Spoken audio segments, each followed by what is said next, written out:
Sebelumnya saya mengundang kita semua boleh bangkit berdiri. Kita mau berdoa, memulai acara kita dengan doa tentunya. Mari kita bersatu dalam doa.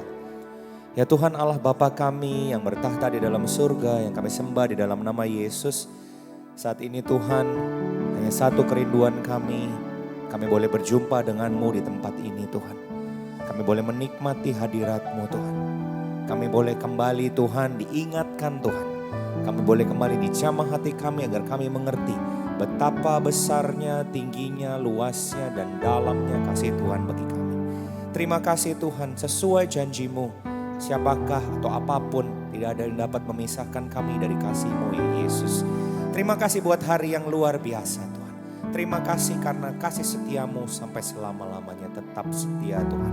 Ini doa kami mengawali ibadah kami dan ucapan syukur. Kami serahkan semua di dalam nama Tuhan Yesus Kristus. Haleluya. Amin. Kembali saya persilahkan duduk. Kita masih tetap dalam sikap hati yang menyembah. Haleluya Yesus. Terima kasih Tuhan. Amin.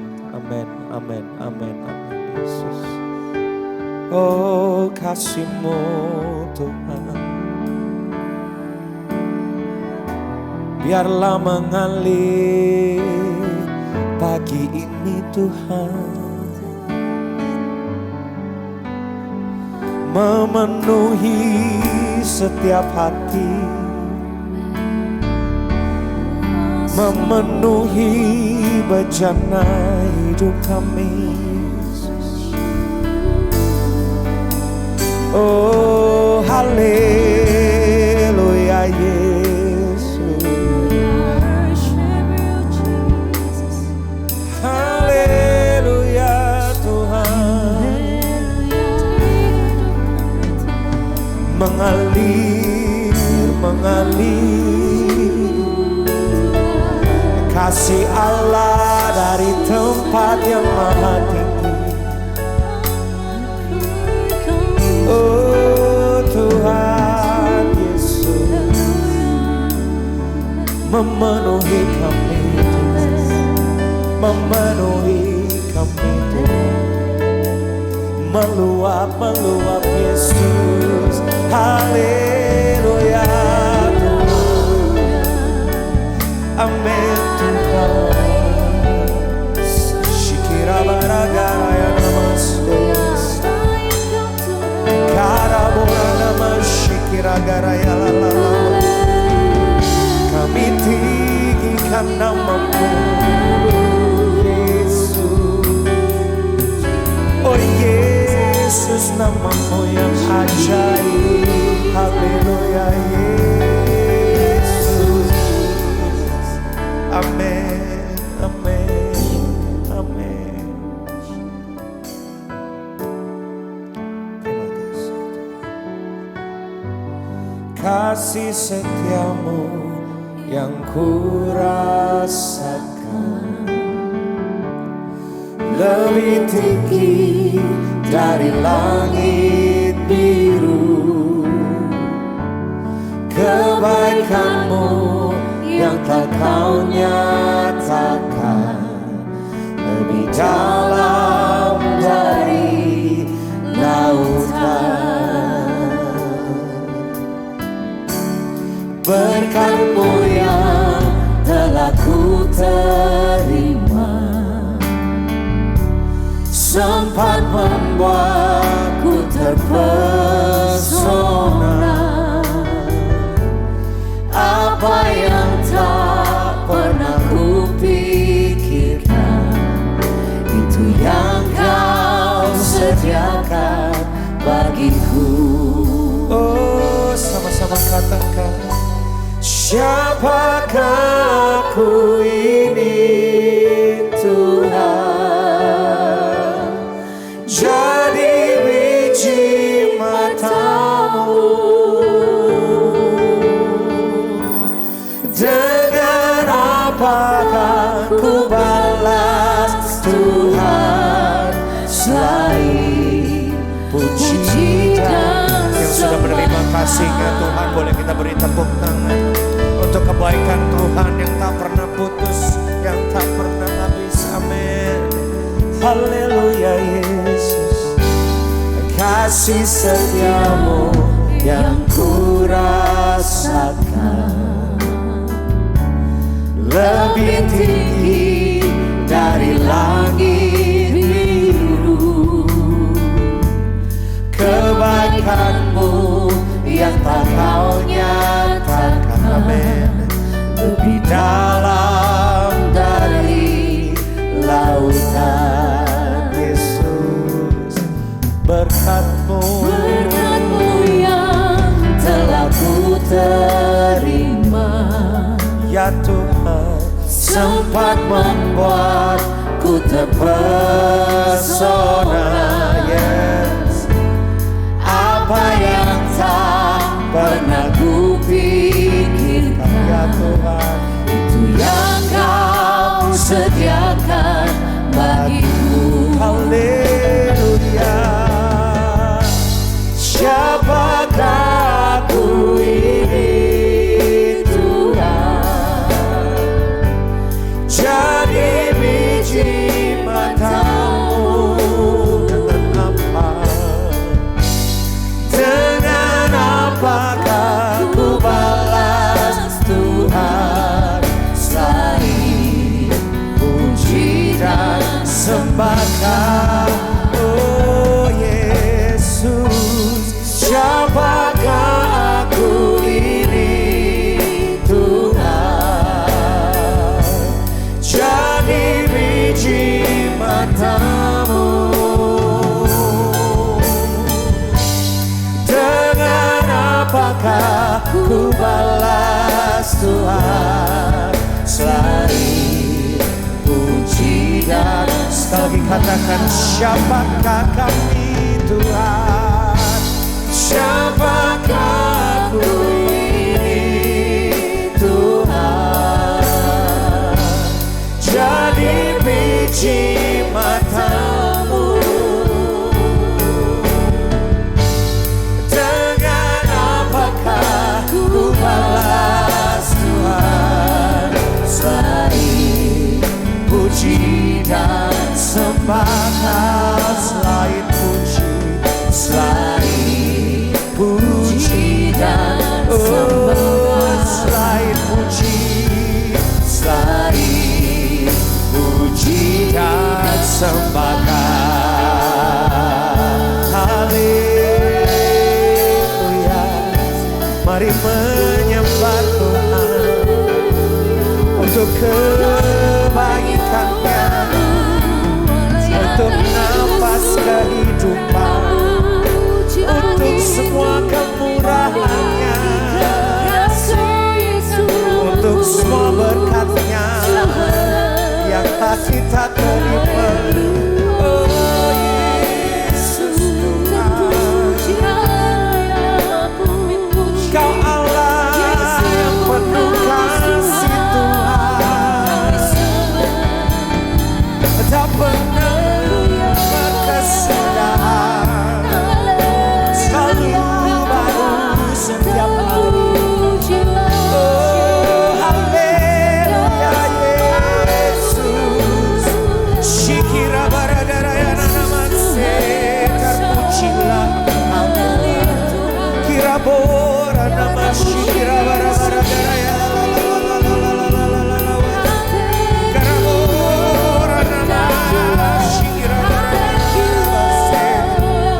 Kasih-Mu dari tempat yang maha tinggi mengalir Tuhan, mengalir Tuhan, memenuhi hati kami saat ini Tuhan. Shikira baragara ya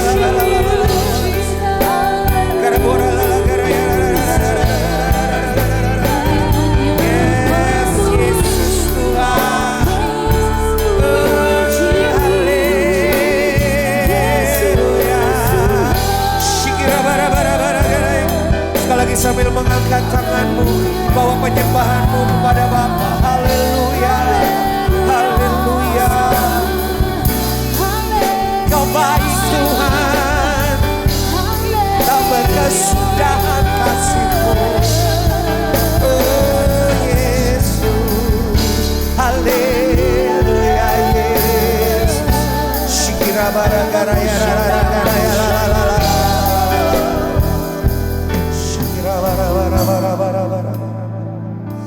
Karabora nama shikira baragara ya la la la la. Karabora nama se. Shikira baragara ya la la la. Karabora nama shikira baragara. Kirabora baragara ya la la. Shikira baragara ya la la. Shikira baragara.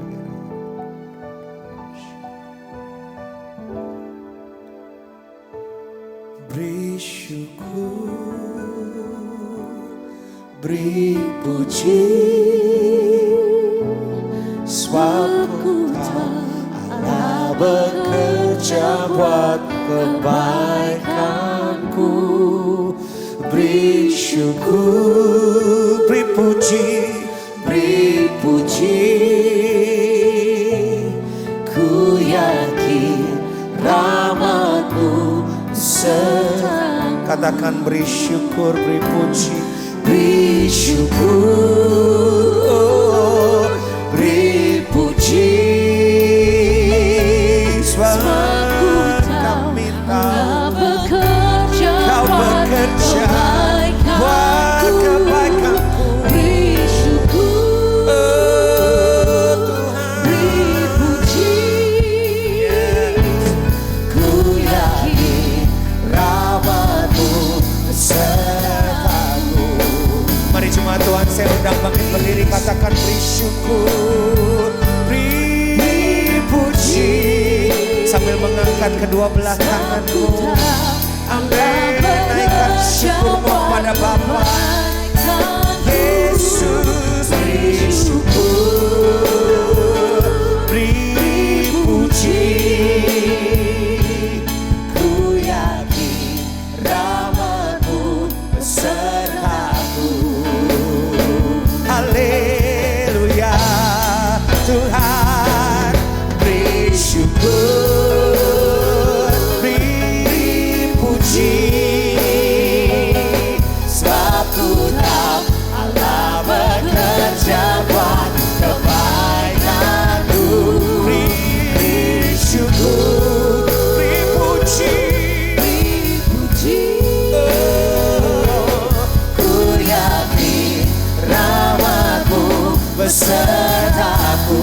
Mari sekali lagi dengan hati yang penuh ucapan syukur, katakan beri syukur, beri syukur, beri puji, sebab ku tahu Allah bekerja buat kebaikanku. Beri syukur, beri puji, ku yakin rahmat-Mu besertaku. Beri syukur, beri puji, amin, sebab ku tahu Allah bekerja buat kebaikanku. Beri syukur, amin, beri puji, ku yakin rahmat-Mu besertaku. Dengan penuh iman katakan ku yakin rahmat-Mu besertaku. Sekali lagi katakan ku yakin rahmat-Mu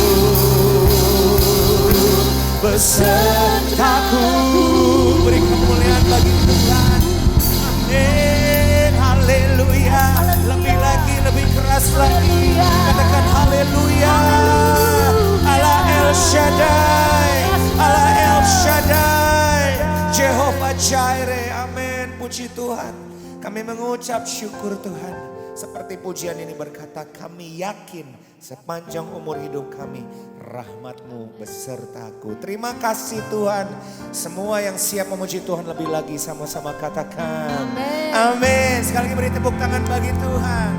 Haleluya. Siapa di sini yang percaya kasih setia Tuhan selalu baru tiap hari, tak pernah berkesudahan. Amin. Apapun keadaannya Tuhan Yesus baik, karena janjinya ya dan amin. Haleluya. Mari kita semua boleh bertepuk tangan.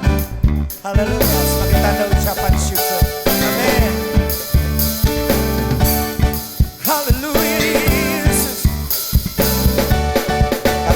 Masuk gerbangnya bersyukur. Masuk gerbangnya bersyukur dengan penuh pujian, bersuka di hadiratnya, nyanyi besarkan agung namanya, puji dia tiuplah sangkakala, Musik dan tarian. Amin. Semua makhluk di bumi di surga dengan segenap hati. Mari sambil mengangkat tangan katakan, sebab Tuhan baik. Haleluya. Sebab Tuhan baik. Sebab Tuhan baik, anugerahnya kekal selamanya. Sebab Tuhan baik. Sebab Tuhan baik. Sebab Tuhan baik. Sebab Tuhan baik, anugerahnya kekal selamanya. Sebab Tuhan baik. Sebab Tuhan baik, anugerahnya kekal selamanya. Mari terus bertepuk tangan tanda ucapan syukur. Haleluya. Yesus Kristus. Yesus Kristus Allah Tuhanku, pencipta segalanya. Amin. Datang sujud di hadapannya, Nyanyi angkat tanganmu, naikkan pujian, puji dia tiuplah sangkakala. Goyangkan kakimu katakan, musik dan tarian. semua makhluk di bumi di surga dengan segenap hati. sambil melambaikan tangan katakan, sebab Tuhan baik. Sebab Tuhan baik. Sebab Tuhan baik, anugerahnya kekal selamanya. sebab Tuhan baik. Sebab Tuhan baik. Sebab Tuhan baik. Sebab Tuhan baik, anugerahnya kekal selamanya. Sebab Tuhan baik. Sebab Tuhan baik, anugerahnya kekal selamanya. Oh Tuhan. Sebab Tuhan baik, anugerahnya kekal selamanya. Amin. Puji Tuhan. Haleluya. Semua percaya Tuhan Yesus baik. Amin. Baju yang kita pakai menandakan Tuhan Yesus baik. Amin. Makanan yang kita makan, kita masih bisa bangun, masih bisa bernafas. Semua karena Tuhan Yesus baik. Haleluya. Jadi gak ada alasan kita gak berkata Tuhan Yesus baik. Amin. Sebab Tuhan baik. Sebab Tuhan baik. Yesus. Sebab Tuhan baik, anugerahnya kekal selamanya. Amin. Haleluya. Sebab Tuhan baik. Yesus. Sebab Tuhan baik. Amin. Sebab Tuhan baik, anugerahnya kekal. Mari sambil goyangkan kakimu katakan, sebab Tuhan baik. Sebab Tuhan baik. Yes. Sebab Tuhan baik. Amin. Sebab Tuhan baik, anugerahnya kekal selamanya. Sebab Tuhan baik. Sebab Tuhan baik. Yesus. Sebab Tuhan baik. Sebab Tuhan baik, anugerahnya kekal selamanya. Sebab Tuhan baik, anugerahnya kekal selamanya. Sebab Tuhan baik. Sebab Tuhan baik, anugerahnya kekal selamanya. Beri tepuk tangan bagi Tuhan yang baik. Haleluya. Sama-sama boleh katakan Yesus baik. Yesus baik. Sekali lagi katakan Yesus baik. Yesus baik. Sekali lagi katakan Yesus baik. Yesus Haleluya. baik. Saya persilahkan duduk dalam hadirat Tuhan. Amin. Amin Tuhan. Kami Kami percaya Tuhan, apapun keadaannya Tuhan Yesus baik. Bahwa Engkau turut bekerja dalam segala sesuatu untuk mendatangkan kebaikan Tuhan Yesus. Haleluya. Oh, Engkaulah pertolongan kami. Engkaulah kekuatan kami. Kami gak mampu Tuhan. Semuanya karena-Mu Yesus. Oh Yesus, Allah yang setia. Amin.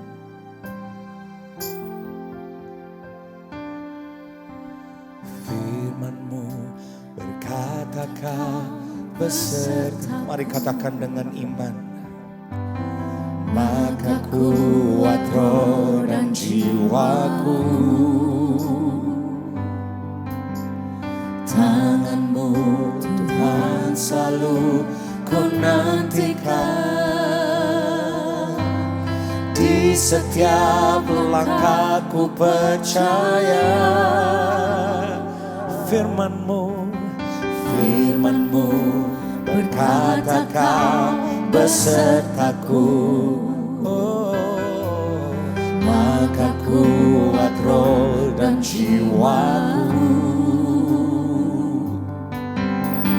Tangan-Mu Tuhan selalu ku nantikan. Di setiap langkahku percaya.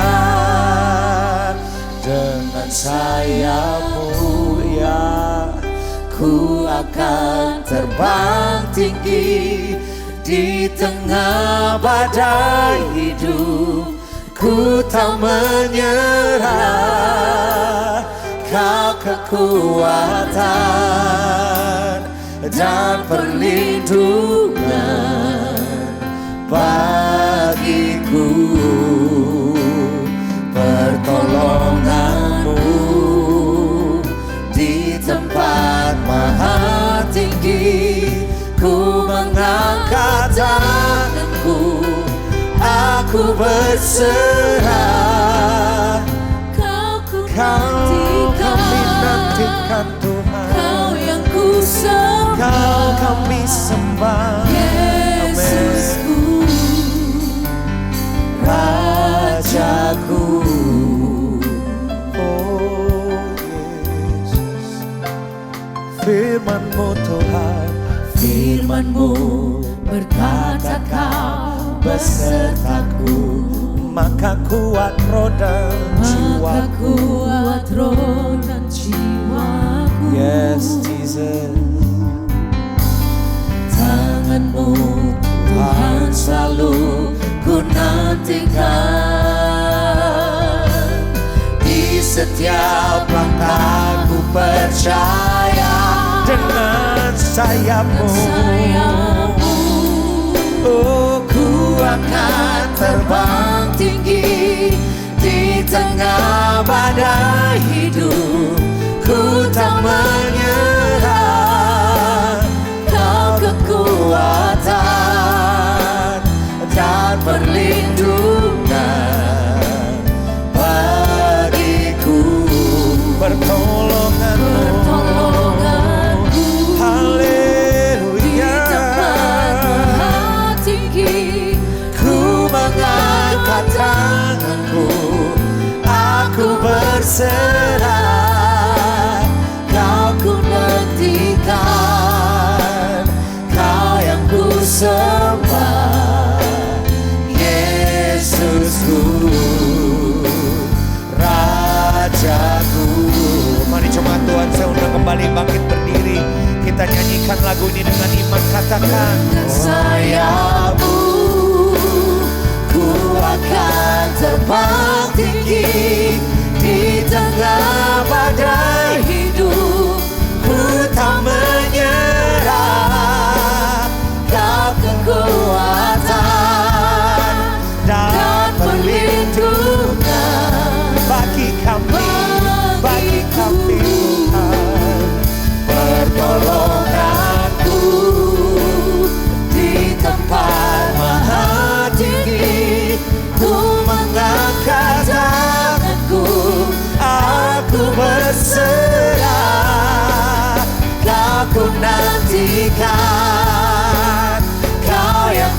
Kau ku nantikan, kau ku nantikan,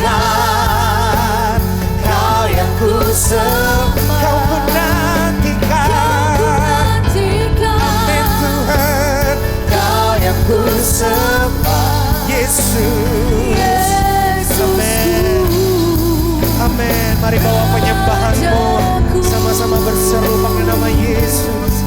Yesus, oh Yesus Tuhan, kau yang ku sembah, kau yang ku nantikan, pertolongan kami hanya dalam-Mu Tuhan. Bukan kuat, bukan gagah, tapi oleh Roh-Mu ya Tuhan. Haleluya. Shikira baragara ya karabora na barara la la la la la. Shikira baragara ya la la la la la la la wase. Haleluya. Shikira baragara ya la la la la. Shikira baragara ya la la la la. Amin. Haleluya. Tiada yang lain Tuhan. Pertolongan kami hanya Engkau. Oh haleluya. Amin. Shikira baragara ya la la la la la bara bara bara bara bara. Shikira bara bara bara bara bara. Kira bara la la la la la la. Shikira bara bara bara bara. Mari 1 menit bawa penyembahanmu lebih dalam lagi. Karabora nama shikira bara bara.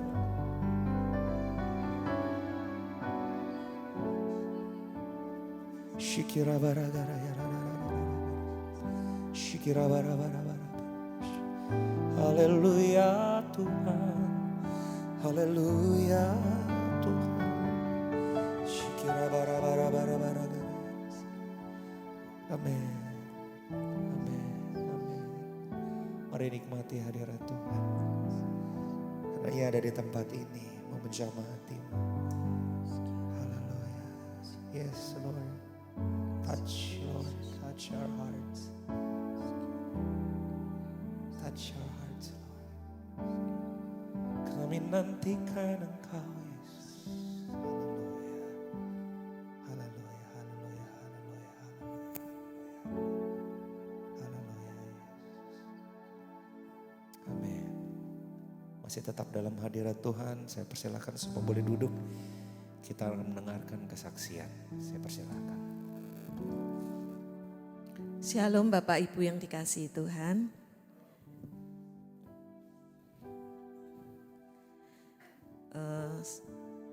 Saya mempunyai 3 orang anak, 3 menantu dan 4 orang cucu. Saya ingin menyaksikan siang hari ini tentang anak saya yang kedua, namanya Stella. 1 Desember 2017 Stella menikah dan mereka berdua bersepakat untuk langsung punya anak. Suami istri memang kepingin langsung punya anak. Puji Tuhan di bulan Maret 2018 anak saya hamil. Kita semua bersuka cita, kita share sama keluarga, bersyukur. Tetapi pada usia kehamilan yang 10 minggu, waktu itu kontrol ke dokter, dokter mengatakan janinnya tidak berkembang dan harus dikuret dan perlu waktu untuk pemulihan. Waktu itu saya bilang, ya biasa anak pertama mungkin sering terjadi seperti itu. Ya udah, dia kemudian dikuret, pemulihan, kemudian dia berusaha hamil lagi. Tapi Tuhan kasih di tahun 2019, di bulan Juni, bertepatan dengan ulang tahun suaminya, positif hamil. Kita bersyukur, wah ini suaminya juga merindukan punya anak, hamil. Tapi ada rasa was-was juga. Dan kemudian kontrol ke dokter, diberikan obat untuk kekentalan darah. Dokter mengatakan mungkin ini darah kamu kental gitu ya. Jadi kemudian setelah itu bulan ke-8 minggu ke-8 anak saya kontrol dinyatakan bahwa janin tidak berkembang. Jadi anak saya itu kayak gimana ya, aduh sedih banget gitu, sudah happy mengharapkan untuk hamil kok seperti ini. Terus saya menguatkan, mungkin kita harus menunggu waktu Tuhan, jangan ngatur waktu secara kamu mau langsung punya anak gitu. Nah kebetulan waktu itu anak saya cek kembali dengan dokter lain di Singapura. Pada saat di sana, padahal orang tua saya nggak tahu kalau anak saya hamil, kan udah nggak usah ngomong-ngomong gitu. Mami saya mengirim satu lagu Waktu Tuhan Itu Yang Terbaik. Di saat itu, pada saat down, dia merasa mendapat kekuatan dengan lagu itu.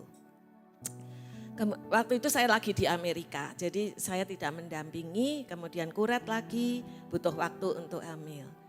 Kemudian tahun 2020, bulan Februari, mereka ngomong sama saya, "Mas, saya mau ke Pineng. Nanti ulang tahun saya mau ke Pineng, sudah appointment dokter, sudah pilih dokter. Saya udah pokoknya sudah berketetapan hati untuk program di Pineng."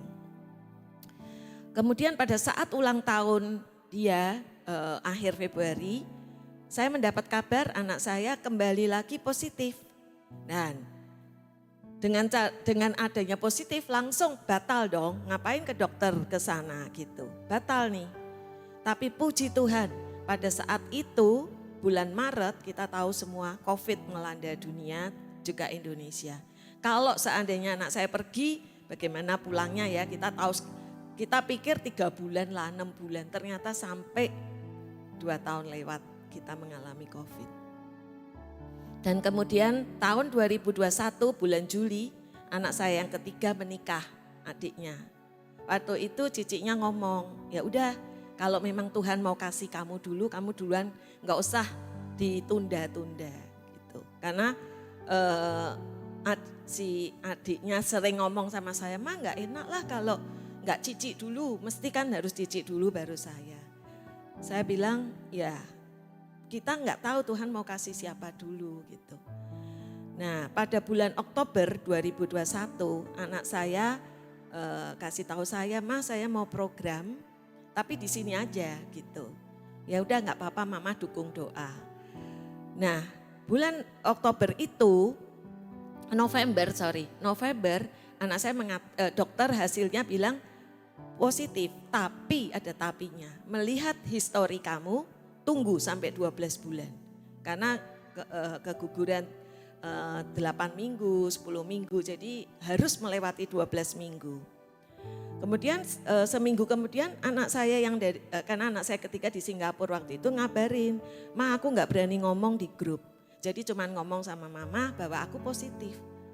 Nah saya juga, aduh gimana nih, saya membayangkan itu, pikiran itu masuk kadang-kadang gini, ya kalau adiknya positif terus ciciknya mendadak gagal, gimana ya? Tapi di saat itu saya bilang sama Tuhan, biar proses ini dijalani, karena supaya anak saya mengenal Tuhan itu punya otoritas dalam hidup setiap kita, bukan ngatur.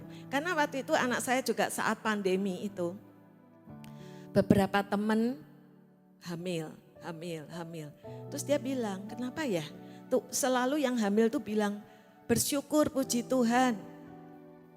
Seperti ini. Sedangkan aku kayaknya udah berdoa terus. Kenapa?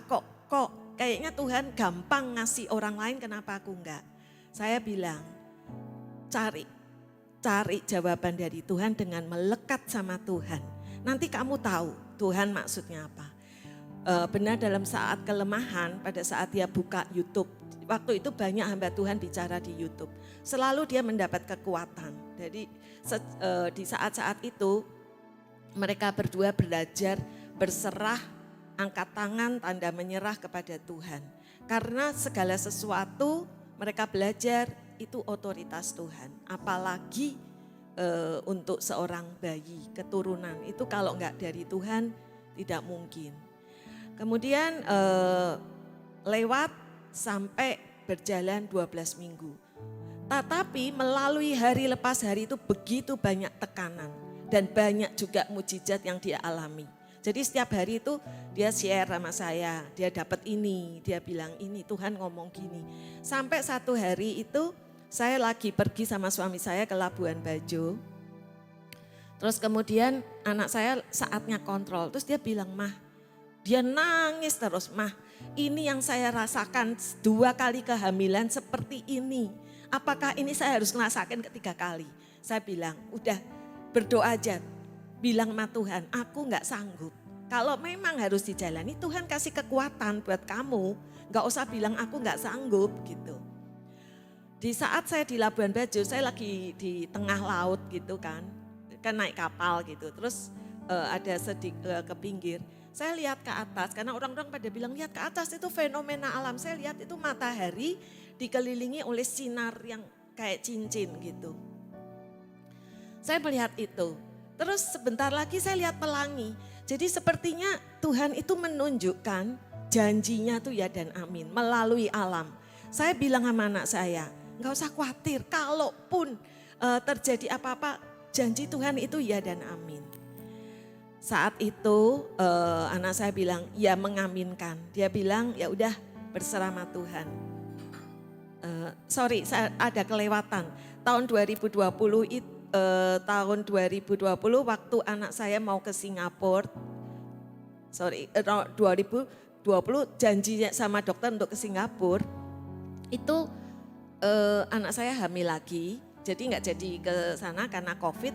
Kemudian beberapa pendoa bilang, minta mujizat Tuhan, tidak usah kuret. Kita juga ke kuret ke rumah sakit repot, harus ke rumah sakit, harus macam-macam karena COVID. Jadi waktu itu anak saya nggak kuret, pas waktu itu kita ibadah Jumat Agung, perjamuan kudus, anak saya telepon. Itu keluar sendiri, jadi nggak pakai proses kuret waktu yang ketiga. Nah, waktu ini saya lanjutkan waktu menunggu itu banyak tekanan. Jadi anak saya banyak proses yang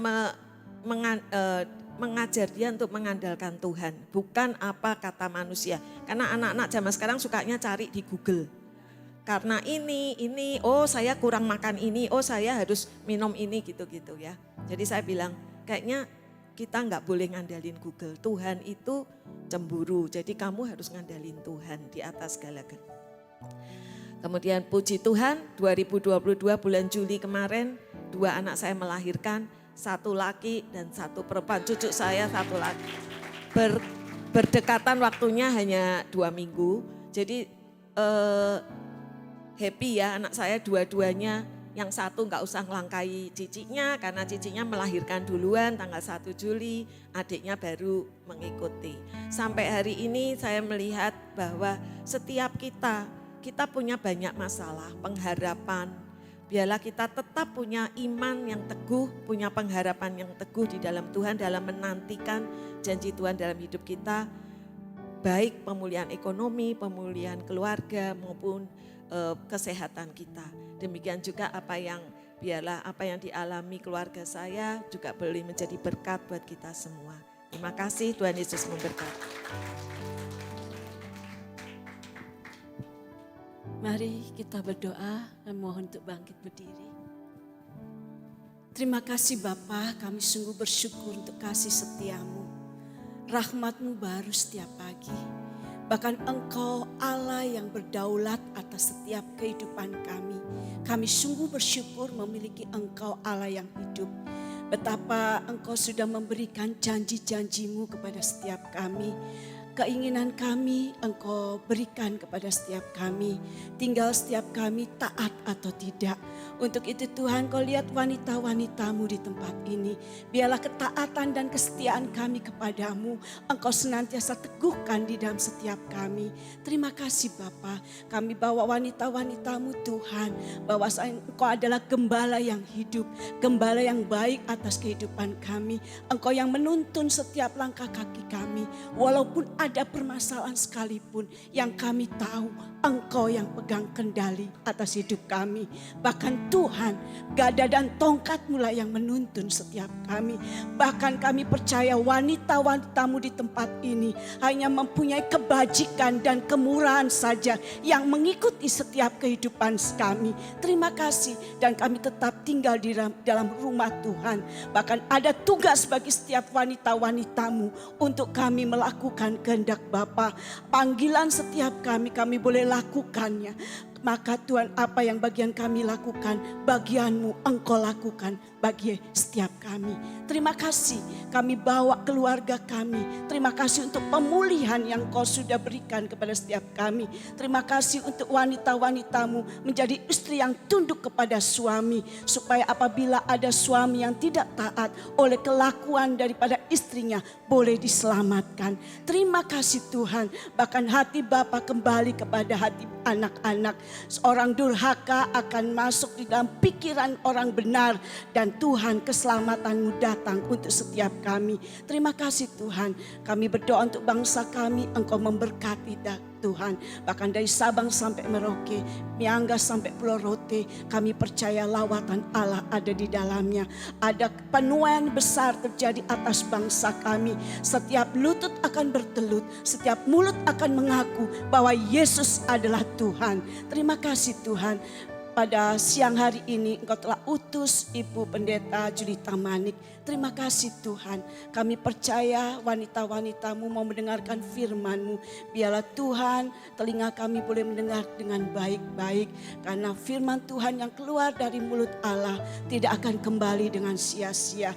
Tetapi melaksanakan apa yang Kau kehendaki. Dan Kau buat berhasil apa yang Kau suruhkan. Terima kasih Tuhan. Kami siap untuk mendengarkan firman-Mu. Jadilah kehendak-Mu atas kehidupan kami. Di dalam nama Tuhan Yesus. Amin. Dengan sayap-Mu ku akan terbang tinggi. Di tengah badai hidup ku tak menyerah. Kau kekuatan kami dan perlindungan bagiku, pertolongan-Mu di tempat maha tinggi. Ku mengangkat tanganku, aku berserah. Kau yang menghentikan, Kau yang ku sembah, Yesusku, Rajaku. Amin. Terima kasih Tuhan Yesus, terima kasih kesaksian yang sungguh sangat indah Tuhan. Kami percaya itu sesuatu berita yang harus kami dengar pada siang hari ini menjadi kekuatan bagi kami dan mungkin orang-orang yang sedang ada dalam pergumulan kami Tuhan. Kami mau mengalami segala yang terbaik yang daripada Tuhan. Supaya firman-Mu hari ini Kau beritakan dengan gamblang, dengan jelas. Kami semua bisa mengerti, itu menjadi satu bekal dalam kehidupan kami, satu harta yang luar biasa Tuhan, menemani kami dalam langkah-langkah hidup kami. Terima kasih Tuhan Yesus, di dalam nama Tuhan Yesus Kristus kita yang siap diberkati dengan firman Tuhan. Bersama-sama kita katakan amin, amin, haleluya. Silakan duduk semuanya saudara-saudariku. Shalom. Saya itu ya, kalau dalam hadir dalam satu ibadah itu saya selalu amazed ya, karena tidak bertemu sebelumnya dengan Ibu Odi, nggak tahu apa yang mau diceritakan dalam kesaksian. Demikian juga tidak punya janji sebelumnya dengan tim Praise and Worship. Tapi selalu saya belajar dalam satu ibadah itu tidak ada one man show ya. Jadi mau yang usher, mau yang sedang memimpin pujian, yang memberitakan firman, yang bersaksi, itu jadi satu rangkaian dalam satu berkat ilahi yang Tuhan mau siapkan. Kenapa saya katakan seperti itu? Lagunya yang tadi kita nyanyikan sebelum firman itu nopang ya, apa yang mau saya sampaikan. Dan kesaksian Ibu Odi itu menurut saya udah separuh materi khotbah saya hari ini. Jadi artinya Bapak Ibu Saudari semua akan mendengarnya dengan lebih jelas gitu ya, karena Tuhan sudah persiapkan sebelumnya. Dan hari ini saya mau sharing firman Tuhan tentang balance ya. Jadi tentang balance ini sudah jadi perenungan saya sejak lama. Tapi saya baru khotbah hari ini ya. Tapi saya dulu sering renungan tentang balance dalam kehidupan manusia dan apakah itu perlu juga dalam hidup kita? Jawabannya ya. Ya, karena segala sesuatu diatur Tuhan itu demikian teratur. Ya, waktu Tuhan menciptakan langit dan bumi dan serta segala isinya, semuanya chaos ya. Semuanya itu dalam keadaan imbalance, tidak balance. Tapi ketika Tuhan mengatur semuanya jadi baik. Ya, selalu dia katakan baik. Dan manusia itu adalah yang lebih dari semua yang baik yang dia ciptakan. Jadi artinya kalau yang baik saja harus balance, apalagi hidup kita. Yang mengerti katakan amin. Dan kita bisa belajar dari dalam kehidupan kita semuanya. Ya, kalau kita sakit pasti ada yang gak balance dalam hidup kita. Jadi sebenarnya hidup ini sudah mengajarkan ya. Kalau kita sakit ada yang gak balance. Kita ke dokter, apa yang gak balance? Leukositnya naik. Ya, sehingga hidup kita ini punya standar kan dalam kesehatan ya. Misalnya trombosit harus rentang berapa. Ya, kadar CA itu harus di bawah berapa misalnya seperti itu ya, yang tidak membahayakan. Dan kemudian banyak hal kita diatur dengan suatu yang namanya balancing. Jadi keluar dari nilai-nilai itu maka terjadi imbalance. Akibatnya apa? Sakit, demam dan banyak hal terjadi dalam hidup kita. Dan hari ini Tuhan itu mau ngomong sama kita betapa pentingnya balancing dalam hidup kita. Dan Tuhan atur ya, Tuhan perlihatkan dalam firman Tuhan. Begitu tidak terjadi suatu yang balance, apa yang terjadi? Kehancuran ya. Beberapa saya kutip tentang firman yang tentang balancing, seimbang supaya kita semua bisa mengerti hati Tuhan. Yang pertama tentang pasangan hidup. Ya, 2 Korintus 6 ayat 14 berkata, janganlah kamu merupakan pasangan yang tidak seimbang, enggak balance ya dengan orang-orang yang tak percaya. Jadi kalau orang menikah, satu anak Tuhan, satu nggak anak Tuhan, mau yang laki, mau yang perempuan atau kebalikannya, pasti nggak balance pernikahannya. Begitu nggak balance pernikahannya, akibatnya apa yang terjadi? Pertengkaran dan kehancuran dalam keluarga. Bahkan anak pun bingung, mau ikut siapa? Kepercayaan papi apa kepercayaan mami? Ya kan? Nah baru-baru ini saya ini suka nge-grab kemana-mana ya, suka naik mobil online dan saya suka bicara dengan driver ya. Jadi suatu ketika driver saya perempuan dan dia cerita, dia menikah dengan pasangan yang tidak seiman. Tapi akhirnya dia mengerti, dia kembali kepada kepercayaan. Tapi anaknya bingung. Karena nama anaknya mencerminkan kepercayaan lain. Jadi di sekolah dibully.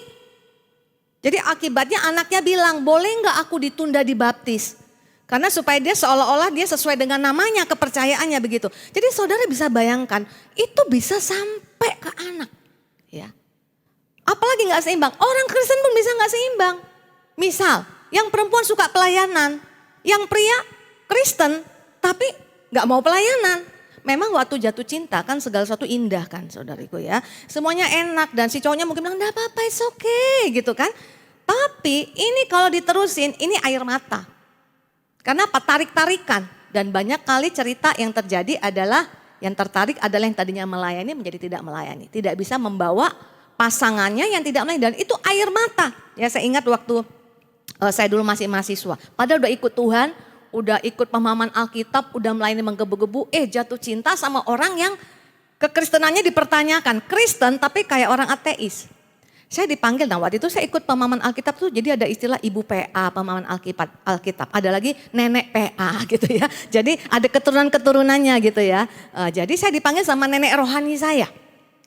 Saya itu di briefing ya. Dia kasih contoh, ada seorang yang menikah dengan pasangan yang tidak seimbang dan dia harus berdoa dengan air mata 40 tahun. Benar dijawab 40 tahun kemudian. Terus dia ngomong sama saya, kamu mau nggak 40 tahun nangis? Loh, mulai mikir kan, mulai mikir. Tapi itu artinya kalau nggak seimbang ya.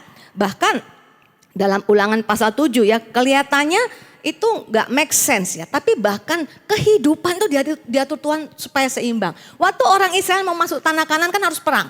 Banyak raja-raja yang harus diperangi. Tapi Tuhan bilang apa dalam Ulangan 7 ayat 22? Tuhan Allahmu akan menghalau bangsa-bangsa ini dari hadapanmu sedikit demi sedikit.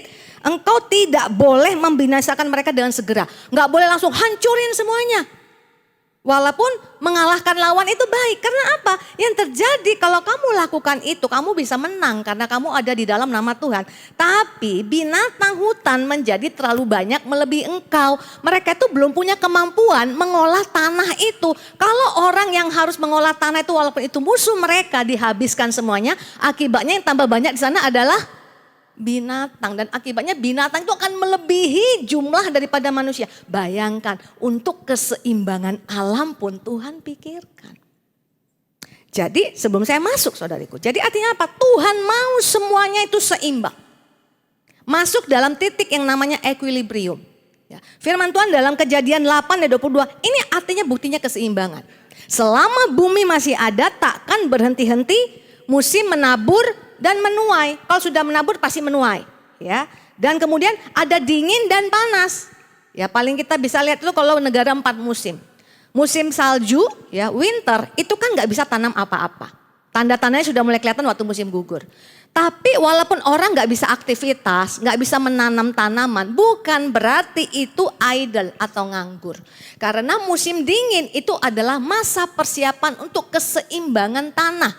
Supaya apa? Dia istirahat sebentar dan nanti bisa dimaksimalkan lagi di musim panas. Ya saudara-saudaraku ya, ada kemarau dan hujan siang dan malam. Amsal 11, nah ini. Neraca serong adalah kekejian bagi Tuhan. Neraca yang gak seimbang. Tuhan tuh paling benci kalau sama pedagang ngakal-ngakalin ya customernya, ditambahin tuh batu timbangan atau sesuatu dilakukan supaya apa? Mau beli 3 kilo sebenarnya dikasih 2,5 kilo. Tuhan benci. Dulu waktu saya belajar kenal Tuhan saya bingung, urusan timbangan aja diatur. Kenapa saudara pikir orang Israel itu sukses-sukses? Karena mereka kalau berbisnis, mereka kan percaya Taurat. Mereka itu Amsal itu harus jadi kehidupan mereka. Jadi akibatnya apa? Mereka diberkati Tuhan. Karena ketidakseimbangan itu adalah sesuatu yang dibenci oleh Tuhan. Yang mengerti, katakan amin. Nah saudara-saudariku, oleh sebab itu kita mau tahu dong role modelnya siapa nih? Untuk belajar keseimbangan. Kita punya role model yang paling sempurna. Karena dia pernah jadi manusia. Namanya Tuhan Yesus. Ya. Lukas 2, Yesus itu adalah the most perfectly balanced person. Most perfectly. Sudah paling utama, paling sempurna. Dalam Lukas 2 ayat 52 tentang keseimbangan. Dan Yesus makin bertambah besar dan bertambah. Dia develop, dia growing dalam hal apa? Hikmat. Katakan bersama hikmat.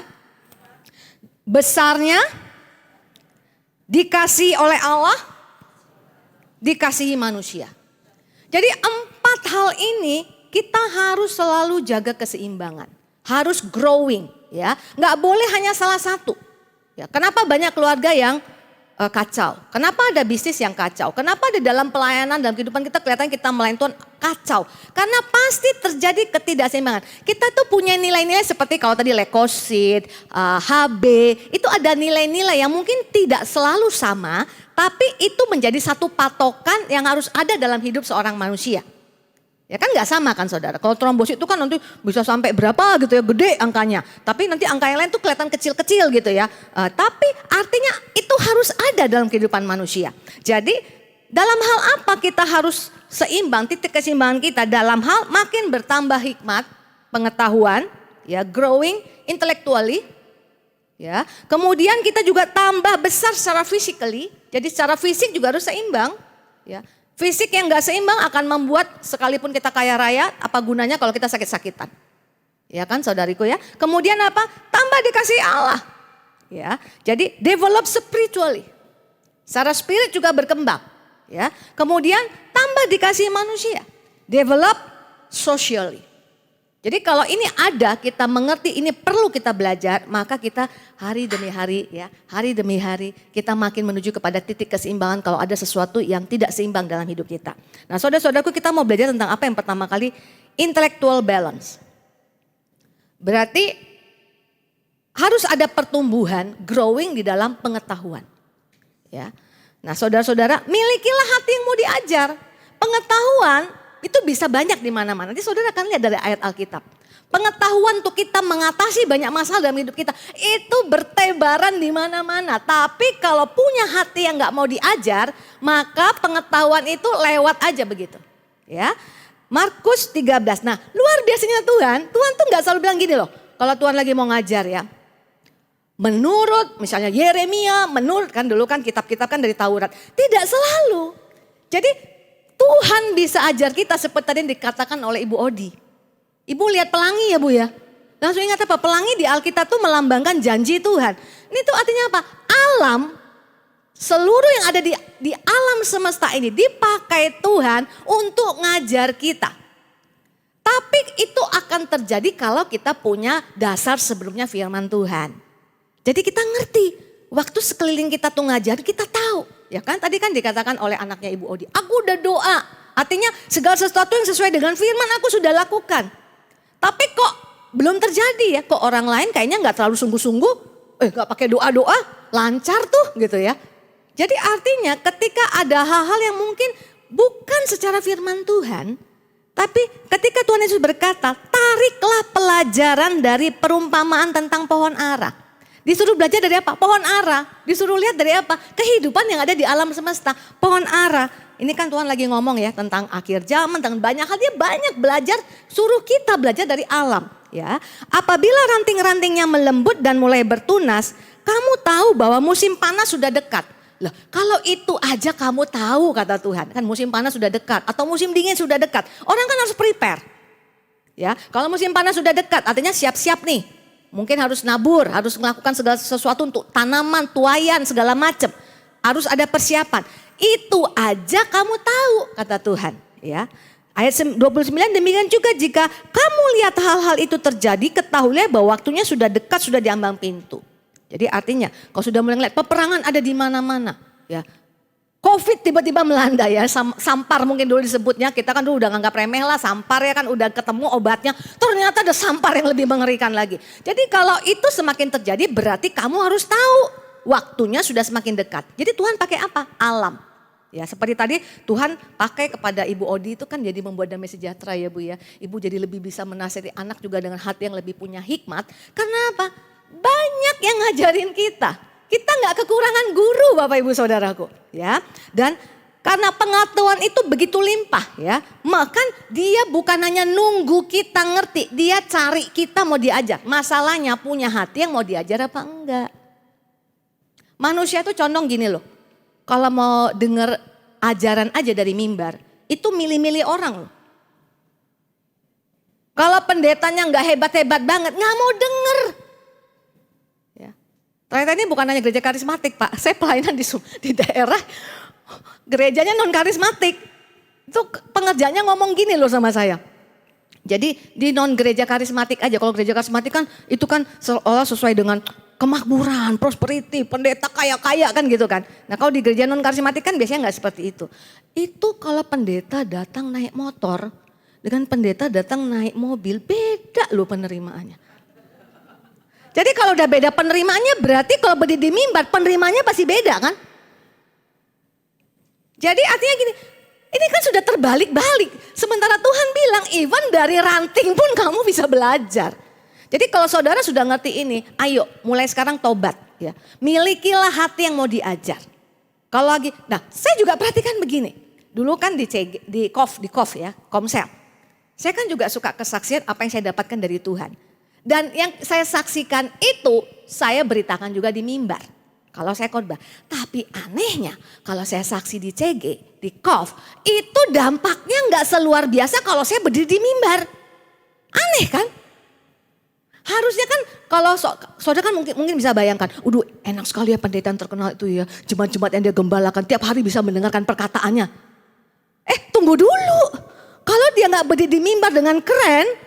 Mungkin orang gak dengar loh dia ngomong apa. Apalagi teman yang ada di dekat kita yang mungkin sedang menyaksikan Tuhan di orang biasa. Bisa jadi kita gak bisa dengar. Kenapa? Hatinya gak mau diajar. Padahal kita perlu growing. Supaya terjadi balancing itu. Ya, balancingnya kapan? Waktu gak ngeliat firman Tuhan bekerja. Tuhan membalancing dengan pengetahuan yang Tuhan berikan di sekeliling kita. Amin. Dan itu Tuhan lakukan. Dan itu ngejar kita. Karena Amsal pasal 1 ayat 20 ya. Hikmat, ya, takut akan Tuhan ada permulaan pengetahuan. Saudara kalau baca hikmat itu semua tentang growing secara pengetahuan. Hikmat berseru nyaring di mana saudara? Di jalan-jalan, ya, di lapangan-lapangan. Ia memperdengarkan suaranya. Pengetahuan itu memperdengarkan suaranya nggak mesti di mimbar. Tadi lagi di Labuan Bajo, ya, lihat laut, lihat langit. Tuhan bisa bicara, kenapa? Hatinya nempel sama Tuhan. Gampang Tuhan ngomong. Amin saudara. Di lapangan-lapangan Kapan dia memperdengarkan suaranya? Di atas tembok-tembok ia berseru, di depan pintu-pintu gerbang kota ia mengucapkan kata-katanya. Jadi kalau saudara lihat di sini, justru Tuhan sangat rindu ngajarin kita. Tuhan sangat rindu memberikan jalan Tuhan bagi kita. Sampai di jalan-jalan, di lapangan-lapangan, di tembok-tembok, di pintu gerbang, di seluruh penjuru kota. Dia itu mau bicara lewat apa? Memang ada nabi di situ lagi ngomong. No, yang ngomong apa? Suasana, keadaan, sekeliling, alam itu yang sedang bicara sama kita.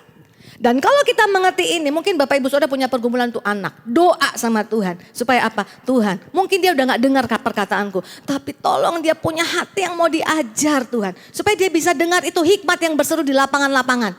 Nah ini saya punya kesaksian nih saudara. Kan saudara sudah sering dengar ya. Anak saya yang paling besar tuh kita bela dalam doa. Sampai tadinya gak bisa lulus, nangis dengan air mata bisa lulus. Gak bisa dapat pekerjaan tapi salary-nya rendah. Kayaknya aku gak bisa naik. Ya pokoknya gitu terus lah ya irama-iramanya, melodinya. Orang tua kasih kekuatan. Akhirnya kan dia kerja di Singapura nih. Di Singapura begitu datang layoff lah. Banyak layoff dan dia masih luput gitu ya. Nah saya ajar dia sesuai firman Tuhan. Saya bilang begini, jawaban Tuhan tidak selalu luput dari layoff.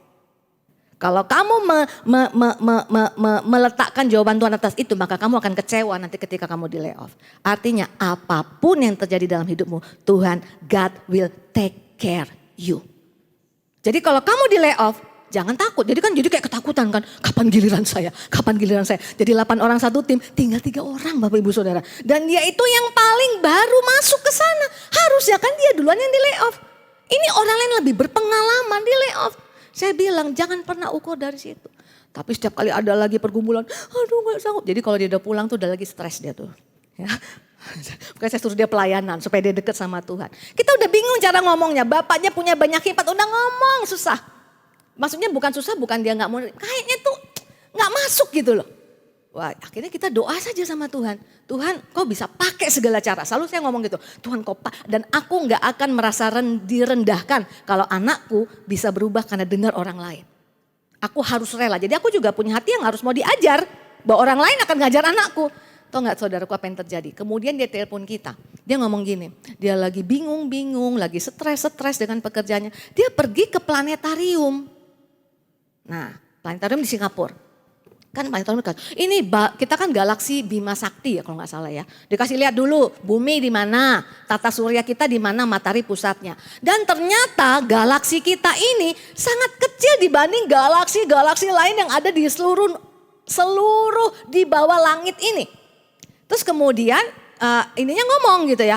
Bayangkan kamu itu bahkan lebih kecil dari setitik debu. Dia kan ngelihat tuh gambarnya kan. Akhirnya dia mikir gini, ya iyalah gue hanya lebih kecil dari setitik debu, ngapain juga gue terlalu pusing-pusing mikirin. Berarti kan persoalan gue ini lebih kecil dari setitik debu. Saudara bisa lihat di sini, Tuhan bisa bicara loh sama dia. Tapi saya luruskan, tapi kamu yang setitik debu itu, Mazmur 103 bilang, kamu dikasihi Tuhan. Kita tuh setitik debu loh, Mazmur 103 kan saya pernah nyanyi ya, dalam pujian tulis ya. Seperti Bapa sayang anaknya, tapi kita yang disayang ini, sebenarnya kita ini debu, tapi disayang Tuhan. Cuman kita suka lupa kalau kita ini debu. Jadi artinya apa? Jangan overthinking.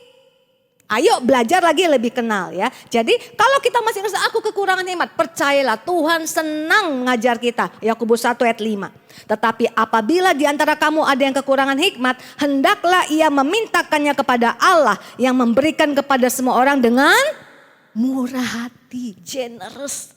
Ya, dan dengan tidak membangkit-bangkit maka hal itu akan diberikan kepadanya. Kemudian ayat 6, hendaklah ia memintanya dalam iman dan sama sekali jangan bimbang. Sebab orang yang bimbang sama dengan gelombang laut yang diombang-ambingkan kian kemari oleh angin.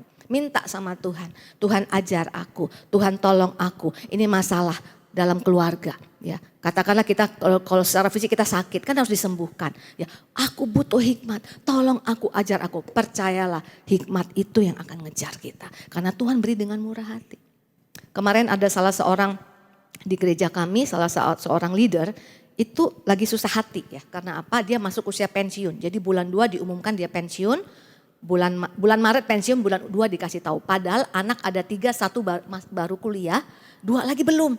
Kan bayangkan saudara ya, berarti kan banyak uang kuliah. Dia udah bingung dan hanya diperpanjang 1 tahun. Dia katanya risau sekali sampai bulan 2 itu dia sedih, berkecamuk segala perasaannya. Saya dengar, saya bilang Tuhan, aku kepingin jadi alat Tuhan untuk ngajarin dia. Padahal kan saya bukan orang marketplace kan, saya hamba Tuhan, gimana saya cara ngajarin? Nah saya pakai ilmunya Tuhan Yesus, tariklah pelajaran dari apa? Saya bilang begini, Pak Bapak tahu nggak?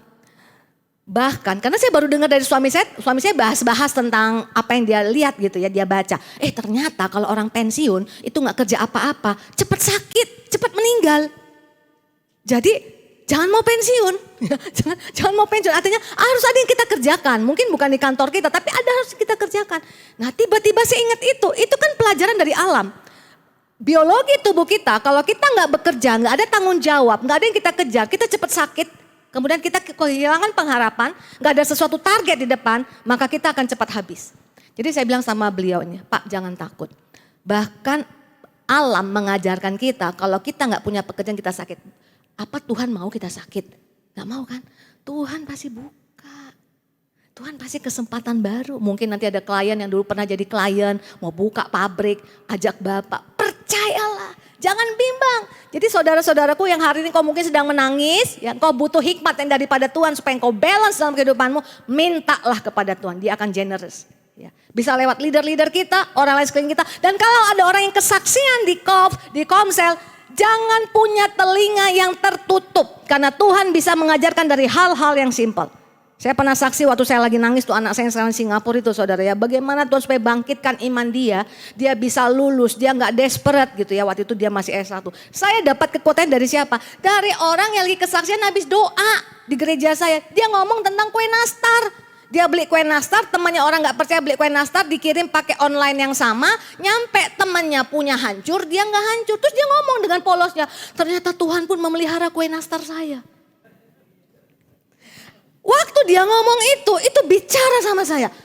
Tuhan bahkan kue nastar pun bisa engkau pelihara. Apalagi hidup anakku. Itu yang namanya growing secara intelektual saudara ya. Kemudian apalagi physical balance.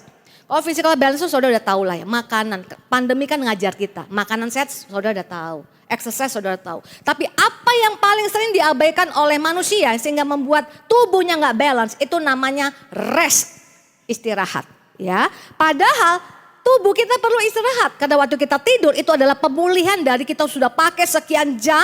Kita perlu istirahat. Saudara coba aja gak istirahat. Cepat meninggal. Benar. Ada seorang orang IT yang sangat hebat sekali di India. 40 tahun umurnya ya. Waduh hebat ya. Ini bakal jadi leader luar biasa ini. Dia hebat, perusahaan terkemuka. Kemudian dia ikut nge-gym karena dia kurang tidur kan. Dia kerja terus. Yang di-sacrifice apa? Istirahat, dia kerja, nge-gym katanya supaya sehat. Umur 40 tahun, meninggal. Saya pergi ke Pineng, antar mama mertua saya berobat. Saya ketemu orang masih muda, 30-an tahun, 30 something, kena stroke. Gara-gara apa? 3 hari gak tidur Bapak Ibu Saudara. Stroke. Jadi artinya apa? Rest itu jangan dianggap sepele. Bahkan firman berkata dalam Mazmur 127 ayat 2. Sia-sialah kamu bangun pagi-pagi dan duduk-duduk sampai jauh malam. Dan makan roti yang diperoleh dengan susah payah. Sebab ia memberikannya kepada yang dicintainya pada waktu tidur. Ini waktu tidur bukan orang malas-malasan, bukan. Tubuh kita butuh sabbatical. Tubuh kita perlu sabat. Tubuh kita perlu rest. Jadi ketidakseimbangan terjadi juga kalau ibu-ibu, saudari-saudari semua sini kerja terus nggak pernah rest. Rest itu bukan berarti harus selalu tidur. Kalau secara spiritual bisa juga menikmati waktu bersama keluarga. Ya. Oh tapi anak ngajak libur, tapi ini ada chance buat bisnis, opportunity nih sayang. Akhirnya kita sacrifice apa? Pergi bersama keluarga untuk rest, kemudian kita kerja. Percayalah pasti berantakan anaknya. Kenapa saya katakan seperti itu? Karena terjadi dalam hidup saya.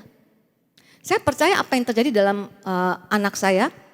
Ya, anak saya ada 2 orang, 3 orang. 2 itu ngalami problem yang sama. Kalau ada struggle, langsung mau quit, langsung mau give up. Jadi adiknya juga sama.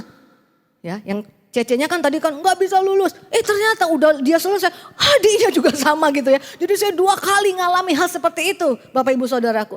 Tapi saya tahu itu sesuatu yang saya tuai karena apa? Saya kurang sabbatical. Saya dan suami itu pekerja keras dalam pelayanan. Setiap waktu libur, ya lebaran tuh libur panjang, kita tuh gak pernah libur.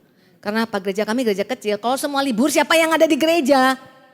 Jadi akhirnya apa? Gak pernah bisa ajak anak-anak liburan panjang. Gak pernah, itu artinya apa? Kerja, never sabbatical. Itu berbahaya karena anaknya bisa luka. Jadi Bapak Ibu Saudara, jangan biarkan Pak Tim dan Ibu Evelyn terus pelayanan, kasih waktu libur. Lu kok Bapak ikut liburan? Lu jangan ngomong gitu. Hamba Tuhan juga butuh liburan, bukan saudara saja butuh liburan. Ya, dulu saya suka merasa gitu. Masa pendetanya nggak ada gitu ya? Enak-enak libur. Jadi kita ada rasa tertuduh. Tapi apa akibatnya terjadi? Anak-anak nggak balance dalam hal sabbatical. Ya, dan sabbatical itu diatur oleh Tuhan sehingga Tuhan bilang sabat itu for balancing. Ya, lihat ini dalam tanah. Imamat 26 itu kan ngomong kutuk loh. Ya, dalam ayat 34, pada waktu itulah tanah itu pulih dari dilalaikannya tahun-tahun sabatnya. Harus dibayar, artinya apa? 7 kali ngalamin 70 tahun itu akibat dilalaikannya sabat. Akibatnya apa? 70 tahun harus dibayar supaya apa? Tanahnya pulih. Terus dipakai kerja. Hari Sabat gak boleh kerja, kata Tuhan, tetap kerja. Jadi akhirnya mereka dibuang di pembuangan. Supaya apa? Supaya tanah Israel itu pulih dari sabat-sabat yang dilalui, yang dilalaikan. Selama tanah itu tandus dan selama kamu tinggal di negeri musuh-musuhmu, pada waktu itulah tanah itu akan menjalani sabatnya dan dipulihkan tahun-tahun sabat yang belum didapatnya dan seterusnya. Jadi artinya gini saudariku, ada harus kita bayar. Ya, kalau kita kerja-kerja terus akibatnya apa? Sakit. Sakit itu bicara apa? You need sabat. Rest. Jangan sakit udah opnam masih kerja. Jadi artinya apa? Hidup makin gak balance. Ya, itu sebabnya tahun ini kami akan banyak jalan-jalan Pak Tim. Membayar sabat-sabat kami itu. Pelayanan mulu, gak pernah liburan ya. Jadi saya bilang sama suami, harus kita ambil, kenapa? Membayar. Ya, membayar apa yang kita lalaikan. Supaya apa? Terjadi pemulihan. Kalau ibu kurang perhatian sama anak, ayo ambil waktu ya. Berarti harus ambil waktu lebih banyak lagi memperhatikan supaya menjadi sahabatnya ibu untuk anak-anak dipulihkan. Kita gak ngelakuin apa-apa, fokus kita hanya tertuju kepada dia. Yang mengerti katakan amin. Nah, saudara-saudaraku, kemudian apa lagi yang terjadi? Spiritual balance. Jadi tadi sudah secara intelektual, sudah secara fisik dalam arti you need rest, I need rest, spiritual balance. Ya, Mazmur 90 ayat 15, saya ajak saudara untuk lihat ayat ini. Buatlah kami bersukacita seimbang dengan hari-hari Engkau menindas kami seimbang dengan tahun-tahun kami mengalami celaka. Jadi ternyata Tuhan punya neraca timbangan hari-hari kita yang ketawa hahaha dengan hari-hari kita di mana kita menangis itu ada harus dalam neraca keseimbangan. Gak bisa ketawa terus, lagunya aja ada ya. Apa langit tidak selalu akan apa tuh karangannya Jonathan Prawira ya. Tidak mungkin tidak hujan, tidak selalu harus panas, pasti ada panas, ada hujan gitu-gitu kan. Jadi artinya apa? Ada keseimbangan. Jadi kalau kita lagi punya masalah, Bapak Ibu Saudara, doanya harus seperti Musa. Artinya apa? Pasti air mataku ini akan dibalance Tuhan juga dengan tertawa sukacita yang limpah. Yang ngerti katakan amin. Jadi artinya kita punya pengharapan. Tapi juga kita harus alert kalau kita hari ini sedang tertawa. Karena apa? Tuhan bilang dalam Pengkhotbah 3, semuanya ada waktunya. Ada waktunya tertawa, ada waktunya menangis. Ada waktunya menari, ada waktunya berduka. Amin. Ada waktunya menanam, ada waktunya mencabut yang ditanam. Ya. Jadi artinya apa? Kejadian yang kontradiksi. Kenapa itu harus terjadi? Tuhan bilang dalam Pengkhotbah pasal 3. Ini kan titik equilibrium. Supaya manusia takut akan Tuhan. Kebayang gak kalau semuanya enak aja dalam hidup kita? Percayalah gak akan takut akan Tuhan. Percayalah Bapak Ibu Saudara. Saya punya jemaat yang ngelola sebuah pulau di Kepulauan Seribu. Ini pulau kelihatan kayak pulau apa gitu ya. Pulau lingkungan gitu ya. Jadi tidak ada sampah yang numpuk. Semuanya sampah-sampah didaur ulang gitu. Tapi yang nginap di situ itu raja dari Timur Tengah. Dan saya diajak situ untuk mendoakan sama Pak Binsar. Kami dikasih satu ini, waduh saya bingung. Mandi atapnya langit Bapak Ibu Saudara ya. Jadi itu benar-benar natural banget. Tapi Itu nginep di situ mahalnya, udah kayak nginep di ini loh, di hotel-hotel mewah di Bali Bapak Ibu Saudara ya. Jadi itu bisa satu pulau itu disewa sama pangeran-pangeran dari Timur Tengah. Tapi listrik hanya ada jam 5 sore sampai jam 5 pagi. Jadi kalau mau berwifi, mau update status nggak bisa. Ya, jadi artinya apa? Waktu saya datang ke sana itu ya, si ibu ini ngomong gini, orang Swiss banyak sekali datang ke sana. Saudara tahu di Swiss, gak kerja pun dapat tunjangan. Tapi semuanya ateis. Karena apa? Gak perlu ngandelin Tuhan. Makanya kita bersyukur kalau masih ada masalah-masalah di Indonesia ini. Kita perlu Tuhan kan? Ada demonstrasi. Waduh, rumah doa penuh. COVID. Datang sama Tuhan. Makanya jangan sampai COVID ini selesai tanpa kita belajar sesuatu dari Tuhan. Amin. Waduh senang-senang udah selesai COVID. Pembelajarannya apa? Secara intelektual keseimbangannya apa? Aku harus lebih bergantung lagi kepada Tuhan. Jadi saudara-saudaraku, jadi kita perlu spiritual balance. Kita ngerti hari-hari kita ini seimbang. Nah coba lihat Ayub waktu dia lagi ngalami masalah. Ayat 31 ayat 6. Dia ngomong begini. Biarlah aku ditimbang di atas neraca yang teliti. Maka Allah akan mengetahui bahwa aku tidak bersalah. Dia selalu ngomong aku nggak salah, aku nggak salah, aku nggak salah. Dia nggak tahu timbangan daripada air matanya, masa-masa dia susah itu pasti seimbang dengan apa yang akan Tuhan berikan pada dia. Apa yang Tuhan bilang seimbang? Seimbang itu nggak sama, 2 kali lipat lebih banyak. Karena pada hari akhirnya dia diberkati dengan 2 kali lipat jauh lebih banyak. Yang mengerti katakan amin. Jadi kalau diberkati 2 kali lipat lebih banyak harusnya lebih sukacita enggak? Sukacita. Tuhan bilang count it all joy. Hitunglah sebagai suatu sukacita kalau engkau sedang mengalami banyak persoalan. Nah Bapak Ibu Saudara, jadi apa yang harus kita lakukan? Surrender to God with praise. Ya, karena Habakuk pasal 3 itu mengajarkan kehidupan-kehidupan yang ketika kita merasa seperti enggak adil, enggak fair, enggak seimbang. Sekalipun pohon ara tidak berbunga, pohon anggur tidak berbuah. Ini kan keadaan-keadaan yang sedang terjadi waktu pandemi. Ya. Semua keadaan mengecewakan terjadi di sekeliling kita. Namun aku akan bersorak-sorak di dalam Tuhan, beria-ria di dalam Allah yang menyelamatkan aku. Ada timbangannya, nggak akan mungkin jomplang. Pasti akan dilepaskan Tuhan. Ayat 19, Allah Tuhanku itu kekuatanku yang membuat kakiku seperti kaki rusa. Lihat di bawahnya. Ia membiarkan aku berjejak di bukit-bukit. Saudara kalau pernah lihat rusa itu dia berjejak itu kan di bukit-bukit yang sulit.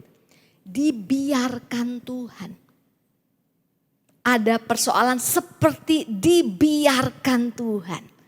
Karena Tuhan akan seimbangkan neraca air mata kita dengan sukacita yang limpah dari Dia. Jadi kita harus growing dengan pengertian secara spiritual yang seperti ini. Kalau gereja ngerti ini gak gampang putus asa.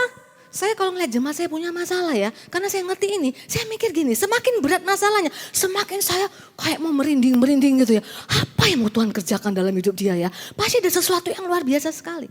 Jadi kalau sekarang saya ngeliat anak saya punya persoalan, saya juga bergidik. Apa yang mau Tuhan kerjakan dalam hidup dia ya? Kok kayaknya dia diizinkan ngalami seperti ini, pasti ada sesuatu yang besar. Jadi hati saya gak ikut tumbang. Ya, saya balance. Karena saya tahu ujungnya pasti sukacita. Yang mengerti katakan amin. Saudara lihat satu ayat yang sering dibagikan dan menjadi kekuatan kepada kita. Ya, ini contoh sebenarnya untuk ketidakseimbangan. 2 Tawarin 16 ayat 9 suka dikutip. Karena mata Tuhan menjelajah seluruh bumi untuk melimpahkan kekuatannya kepada yang mereka bersungguh hati terhadap Dia. Siapa ini penyembah yang surrender? Yang tadi ya, sekalipun surrender. Tapi yang sering lupa dibaca bawahnya itu baru A doang loh. Bawahnya dalam hal ini engkau telah berlaku bodoh. Siapa ini Raja Asa? Oleh sebab itu mulai sekarang ini engkau akan mengalami peperangan. Ayatnya indah tapi tutupnya ndak enak. Kenapa? Ada orang yang gak seimbang secara spiritual. Nah saudaraku kalau saudara baca nanti ya di dalam 2 Tawari pasal 14 ya. Itu diceritakan begini. Si Asa ini datanglah Raja Aram mau memerangi dia. Ethiopia. Jumlahnya 1.000.000 orang. Ya. Tambah 300 kereta. Padahal lawannya orang Israel hanya sekitar 500 ribuan orang. Senjatanya apa? Pedang kecil, lembing. Yang sana pakai kereta besi. Yang ini pedang kecil, lembing dan panah. Seimbang nggak? Nggak seimbang. Tapi menang.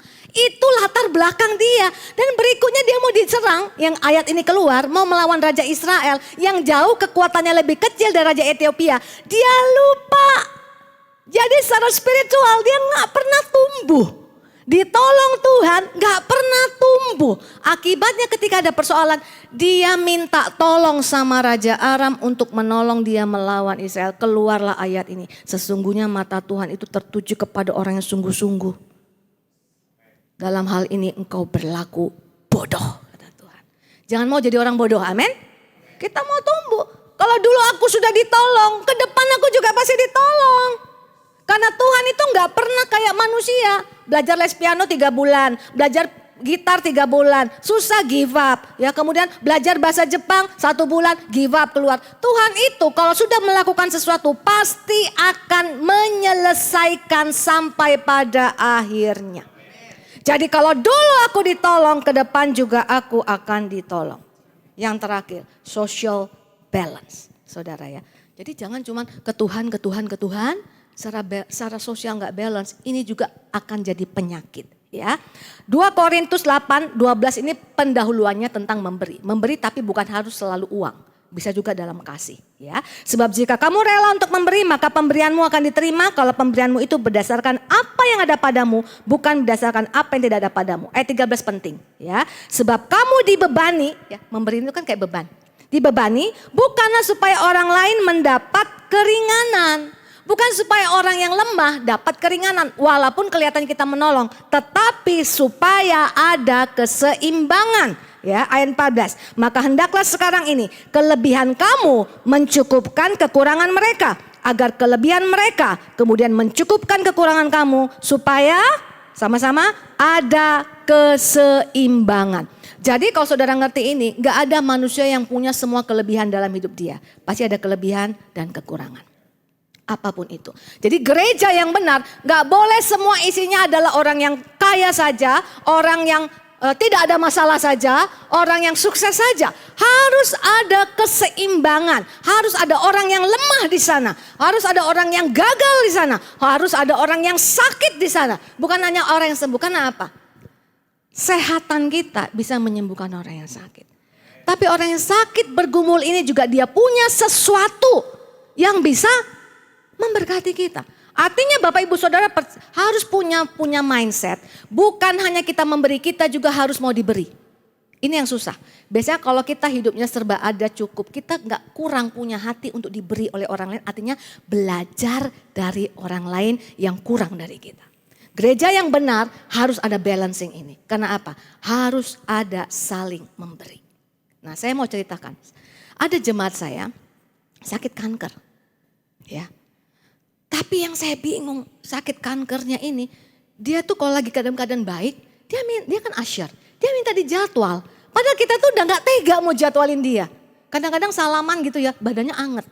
Tapi menurut dia tuh dia dalam kondisi yang baik, dia lagi under treatment. Nah, kemudian dia kesaksian di COF gitu ya, di Zoom. Dia bilang begini, waktu itu dia sebenarnya desperate.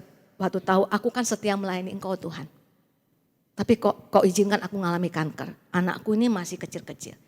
Tapi kemudian dalam penyembahan dia diajar oleh Tuhan. Dan saya belum pernah dengar orang ngomong gitu loh. Tapi Tuhan, aku ingat firman-Mu bilang, lebih baik satu tanganmu diputuskan, satu matamu dicungkil, daripada engkau tidak bisa ada dalam hadirat Tuhan.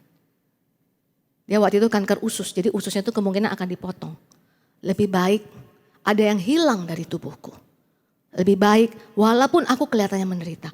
Asalkan imanku tetap tinggal padamu. Saya dengarnya Pak Tim. Suami saya nyuruh-nyuruh bikin konten YouTube. Saya gak pernah mau.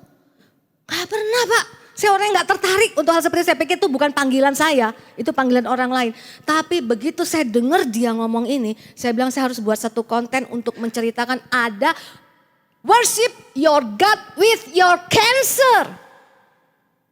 Magnify your God with your cancer. Not just with your healing. Ketika engkau sakit pun engkau bisa berkati orang lain. Lah kalau saya ngomong gitu, ya ini aja pasti Bapak Ibu Saudara sudah ngerasa tersentuh kan. Gimana kalau dengar orangnya langsung loh. Nah ternyata itu dia sekarang under treatment kemoterapi. Tapi gak goyah tuh loh. Lebih baik, jadi ini kan harusnya dia yang paling cocok nih nyanyi. Sekalipun dagingku dan hatiku habis lenyap, semuanya habis. Asalkan gunung batuku itu tetap bersama-sama aku. Jadi artinya apa? Ada orang yang lemah di gereja, bukan pengkhotbah, tapi waktu dia ngomong dia berkati saya. Amin saudara. Ketika kita bertumbuh di semua area ini kita jadi balance. Bisa diajar, punya hati yang mau mendengar. Amin. Secara fisikal kita juga punya rest, sabar di hadapan rest, juga bicara patient, menunggu. Karena rest itu tidak berbuat apa-apa. Mungkin pergumulanmu belum terjadi, ada progress. Rest in God's presence. Amin. Percaya hari-hari kita penuh dengan air mata. Tuhan akan seimbangkan. Dan yang namanya seimbang dengan Tuhan beda seimbang dengan kita. Ya. Seimbangnya Tuhan itu Tuhan selalu ganti minimal 2 kali lipat. Itu saya sangat percaya. Secara sosial, bersyukur untuk orang-orang sekelilingmu. Belajar menghargai orang yang lebih rendah dari kita. Itu kan yang lebih sulit. Dan tidak mencurigai juga orang yang lebih rendah dari kita datang kepada kita. Ketika itu terjadi, gereja itu balance. Keluarga itu balance. Saya mau ceritakan waktu anak saya yang pertama punya persoalan, saya jadi gak balance dalam hal perhatian secara sosial. Kami terlalu fokus terhadap dia sampai saya lupa perhatian ibu, perhatian suami ya di rumah tidak hanya kepada anak yang bermasalah. Yang tidak bermasalah pun butuh perhatian. Akibatnya apa? Terjadi masalah di anak yang berikutnya. Karena terlalu attention ke satu orang, lupa bahwa yang lain juga need love. Jadi ketidakseimbangan itu bahaya sekali Bapak Ibu Saudara. Mungkin porsinya nggak sama ya. Yang lebih sakit dapat lebih perhatian. Tapi bukan berarti yang sehat tidak perlu perhatian. Amin. Jadi hari ini kalau kita sedang susah pun jangan kau merasa orang paling menderita. Justru kita bisa jadi berkat buat orang yang sedang tidak susah. Ini firman Tuhan katakan. Ketika equilibrium ini terjadi Bapak Ibu Saudara. Wow, gereja tumbuh luar biasa. Ya. Keluarga tumbuh luar biasa. Bisnis tumbuh luar biasa, tapi tumbuhnya dalam keseimbangan. Bapak Ibu Saudara diberkati, mari kita berdoa. Terima kasih Tuhan Yesus yang mengajarkan kami tentang keseimbangan. Ajar kami selalu belajar Tuhan karena kami masih jauh dari sempurna. Tapi kami percaya Tuhan Engkau yang lebih rindu mengajar kami untuk kami seimbang dalam banyak hal. Ketika ketidakseimbangan sedang terjadi di tengah-tengah keluarga hari-hari ini Tuhan. Di dalam banyak pergumulan kami. Kami tahu Engkau lebih rindu menyeimbangkan itu. Engkau lebih rindu membuat kami balance. Engkau lebih rindu ngajarin kami untuk jalan keluar. Engkau lebih rindu untuk membebaskan kami. Engkau lebih rindu untuk memulihkan kami. Sebab itu kami buka telinga kami buka hati kami buka mata kami. Kami mau memandang kepadamu. Kami mau datang kepadamu Yesus ketika Engkau berkata marilah kepadaku hai semua yang letih lesu dan berbeban berat. Engkau memberikan keseimbangan yang baru dengan kukmu Tuhan. Engkau pikul bagian yang terbesar Tuhan. Bagian kami Engkau ambil Tuhan. Kami hanya pikul bagian yang tidak berat Tuhan. Sebab itu kami percaya jawaban hidup kami adalah kehidupan yang indah. Rencana Tuhan selalu baik dalam hidup kami. Kami mau menantikan itu di dalam waktu Tuhan. Meteraikan firman-Mu dengan Roh-Mu yang kudus. Di dalam nama Tuhan Yesus kita sudah diberkati. Bersama-sama kita katakan amin.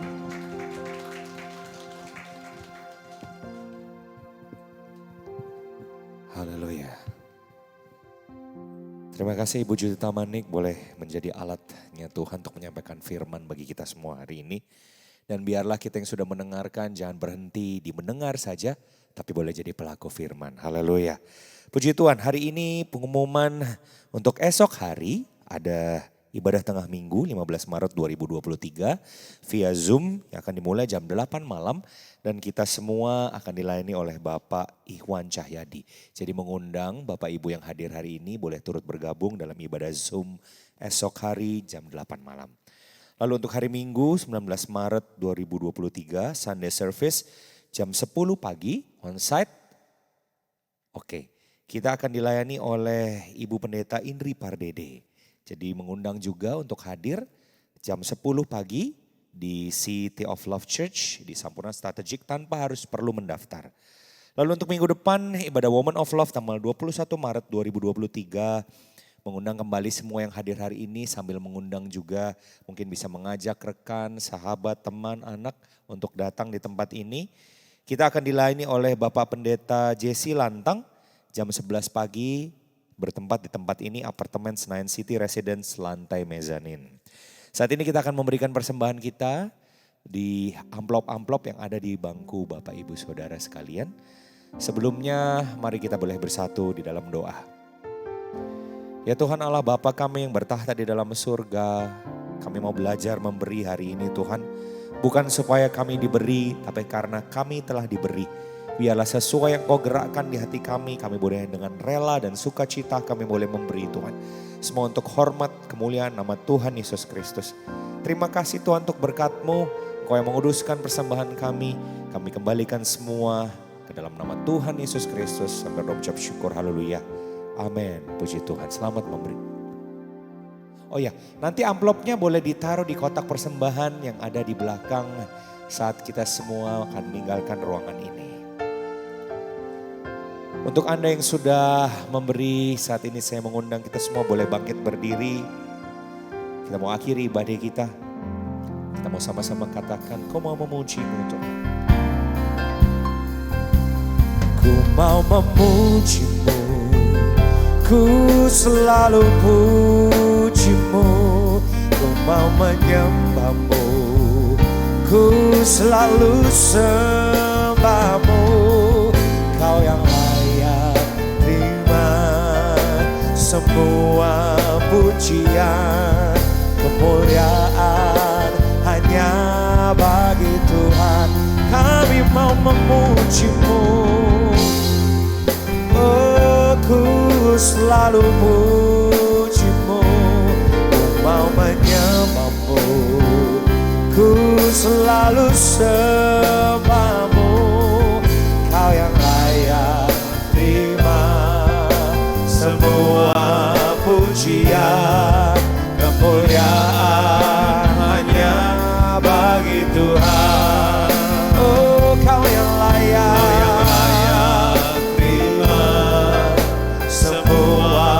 pujian, kemuliaan